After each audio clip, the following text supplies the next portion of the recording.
बहू का फैसला। महक की शादी रोहन से होती है। रोहन माँ बाप का इकलौता बेटा होता है, लेकिन फिर किसी कारण से रोहन की मौत हो जाती है। बेटा महक, तेरे आगे इतनी बड़ी जिंदगी है, फिर बच्चों की भी जिम्मेदारी। तू कोई काम कर ले। मैं तो कहती हूँ रोहन के ऑफिस में ही बात कर ले, शायद तेरे लिए कोई काम निकल आए। हाँ माँ जी, मैं भी यही सोच रही थी, लेकिन कैसे बात करूं, किससे बात करूं, कुछ समझ में नहीं आ रहा। अब वो क्या नाम था रोहन का जो दोस्त हुआ करता था, पहले तो बड़ा आता था हमारे घर। राकेश की बात कर रहे हैं?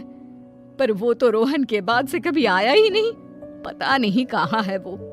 आया था, एक नहीं कई बार आया था, लेकिन मैंने बाहर से ही भेज दिया। घर के अंदर झांकता रहता था, मुझे ठीक नहीं लगा। अरे आपको तो पता नहीं क्या ठीक लगता है और क्या नहीं। उसका नंबर है मेरे पास, मैं आज ही फोन करती हूँ। सास राकेश को फोन लगाती है और शाम को घर आने का न्योता दे देती है। अरे आंटी, ओहो भाग्य हमारे कि आपने घर बुलाया। मैं तो कई बार आया, लास्ट टाइम तो अंकल से मुलाकात भी हो गई थी। हाँ, वो हम लोगों को निकलना था ना कहीं उस वक्त। अरे छोड़ो ना बेटा, बोलो क्या लोगे? आपकी बहू। क्या बकवास कर रहे हो राकेश? अरे मेरा मतलब ये है कि आपकी बहू कहाँ है? भाभी जी के हाथ की चाय की बस एक प्याली मिल जाती तो। महक चाय लेकर आती है, लेकिन वो जैसे ही राकेश की ओर देखती है, उसे राकेश पसंद नहीं आता। वो अंदर जाने को होती है कि अरे भाभी जी कहाँ जा रही हैं? बैठिए तो सबके साथ। जी नहीं, बच्चों को खाना खिला रही हूँ, आप माँ जी से बात करें ना। अंदर जाने के बाद सास कहती है, अरे बेटा राकेश, वो क्या है ना, वैसे तो तेरे अंकल जी की पेंशन आती है, साथ ही ऊपर 2 मंजिल मकान से किराया भी, तो हम लोगों का तो अच्छा चल जाता है। लेकिन महक, उनकी चिंता आप न करें आंटी, आदेश दें बस आप तो। देखो भाग्यवान, रहने दो, कोई बात नहीं, मैनेज हो जाएगा। अरे क्या मैनेज हो जाएगा अंकल, हमें भी बता दें। आप चुप रहिए जी। अब वो क्या है ना राकेश, तुझे तो पता है कि रोहन के 2 बच्चे हैं, उनकी पढ़ाई लिखाई का खर्चा बहुत है। हम ये चाह रहे थे कि रोहन के ऑफिस में महक को भी अगर कोई काम मिल जाता तो। क्यों नहीं आंटी जी, मैं हूं ना, मैं बात कर लेता हूँ। वैसे तो आप हाँ ही समझिए।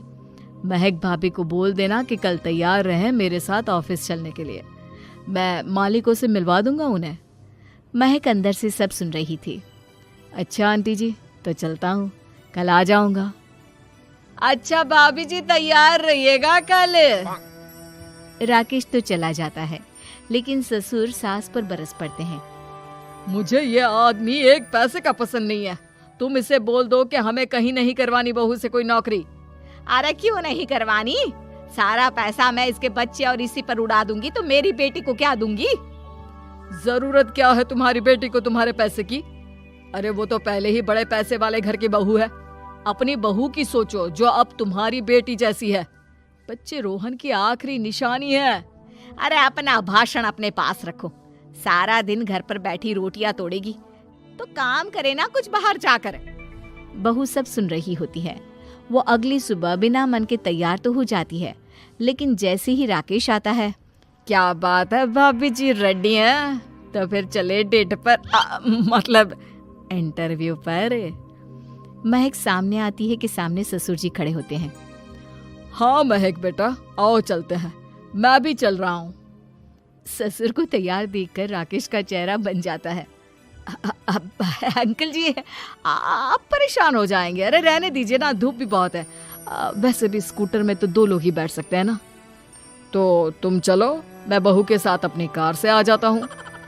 महक ससुर जी को देखकर खुश हो जाती है, उसे शांति हो जाती है। वो लोग रोहन के ऑफिस जाते हैं, जहाँ बॉस कहते हैं, नमस्ते अंकल। नमस्ते महक, कैसे हैं आप लोग? रोहन का सुनकर बहुत दुख हुआ अंकल। वैसे कैसे आना हुआ? बेटा, क्या हमारी बहू के लिए तुम्हारी ऑफिस में कोई काम मिल सकता है? हमने राकेश से इसी सिलसिले में तुमसे बात करने को कहा था। उसी के कहने पर हम दोनों तुमसे मिलने आए हैं। राकेश ने तो कोई बात नहीं की। ऊपर से उसने तो आज की छुट्टी ले रखी है, ऑफिस भी नहीं आया।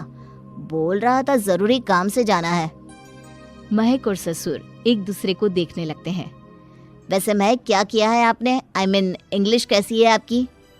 महक बॉस से अपनी पढ़ाई लिखाई और क्वालिफिकेशन के बारे में सब कुछ बताती है। ग्रेट, आपके लिए काम तो है लेकिन ऑफिस में नहीं। सर, मेरे बच्चे छोटे हैं, मैं फील्ड में काम नहीं कर सकती हूँ। मतलब वो काम घर से करना है, घर से रहकर बच्चे भी देखें और घर भी देखें, लेकिन हाँ, काम जरूर से करें। वो काम डाटा एंट्री का है, तो जब भी वक्त मिले काम करें, और इसके हम आपको अच्छे पैसे भी देंगे। महक बॉस की बात सुनकर खुश हो जाती है, उन्हें थैंक्स बोलकर घर आ जाती है। किसके साथ भेज रही थी तुम महक को? अरे वो कमीना, उसने तो ऑफिस से छुट्टी ले रखी थी, बात भी नहीं की थी उसने बॉस से बहू के काम के लिए। वो तो अच्छा हुआ कि मैं साथ में चला गया। हाँ ठीक है, नौकरी मिल गई ना, इतना ही काफी है। समय बीतता है और एक दिन फिर दरवाजे पर दस्तक होती है। घर पर कोई नहीं था। महक दरवाजा खोलती है, देखती है तो सामने है राकेश। नमस्ते भाभी जी। नमस्ते, घर पर कोई नहीं है, आप कल आइएगा। अरे कैसी बात कर रही हैं भाभी जी, हम तो आपकी मदद के लिए आए हैं। वो क्या है ना, अंकल जी का फोन आया था कि आपको किसी मदद की जरूरत है। महक को आश्चर्य होता है कि उसके ससुर ने राकेश को फोन क्यों किया। वो ससुर जी को फोन करती है लेकिन फोन नहीं लगता। नहीं, हम लोगों को किसी भी चीज की जरूरत नहीं है, आप जा सकते हैं। अच्छा, एक कप चाय तो पिला दीजिए। महक चाय लेकर आती है। चाय पीने के बाद, रोहन मेरा बहुत अच्छा दोस्त था। उसने मुझसे कहा था कि वो रहे ना रहे, उसके घर वालों का, खास करके आपका ख्याल मुझे ही रखना है। तो मैं कल फिर आऊंगा भाभी जी। नहीं, माता पिताजी है नहीं, वो 4-5 दिन बाद आएंगे।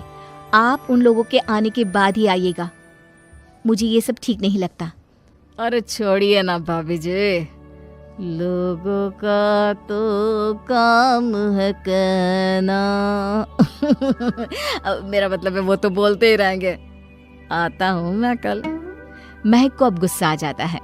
हमेशा शांत और मधुर बोलने वाली महक पहली बार जिंदगी में फैसला लेती है, और फैसला होता है राकेश को सबक सिखाने का। बड़े बेशर्म हैं आप। किसने कहा आपको कि आप आए? अरे भैया, साफ साफ बोला ना कि नहीं जरूरत है किसी की मदद की। मैं अकेले सक्षम हूँ अपना घर संभालने के लिए।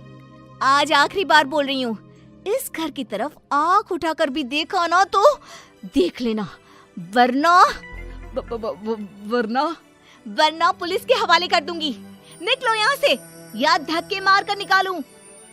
पुलिस का नाम सुनते ही राकेश वहां से 9-2-11 हो जाता है, और महक को अपने फैसले पर गर्व होता है।